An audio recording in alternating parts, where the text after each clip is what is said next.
So believe it or not, Tomorrowland almost didn't open. What? Favorite land almost didn't open.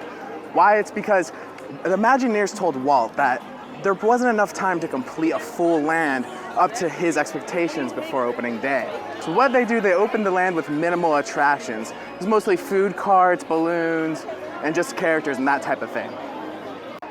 What's crazy to think about now is that Space Mountain has 8 attractions, if you count them all, including the monorail and the railroad train stop, but 8 attractions.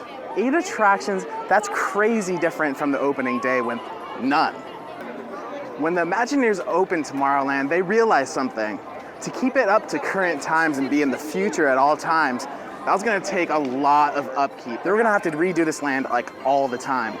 So that kept happening. And with all that upkeep, it takes a lot of money. So what did they end up doing? Well, Walt approached a lot of companies, big corporate sponsors like GE and GM, and he got them to invest into rides or attractions within the land. So by 1964, most of the land was made up of rides and attractions by corporate sponsors. That same year, Walt approached Imagineer John Hench at Walt Disney Imagineering. Walt Disney approached John Hench and said, "John, we need something to add to the land. It needs to be a little bit more, let's say, epic for the families that are coming to visit." He came up with Spaceport, or what we know today as Space Mountain.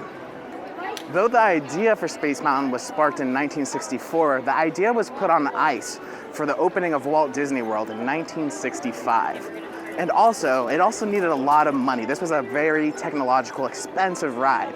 So then 10 years later, in 1972, John Hench approached the RCA chairman, Robert Smirnoff, and asked them for $10 million to build this attraction. And guess what?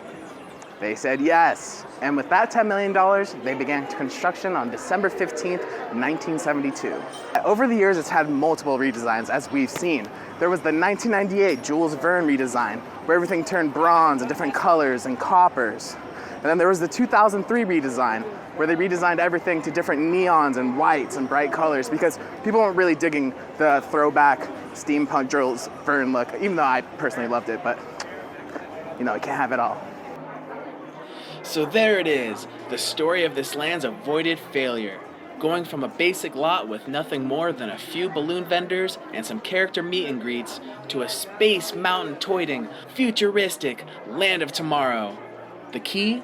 Generous funding from corporate sponsors and epic new partnerships, all which equate to the Tomorrowland we know and love today.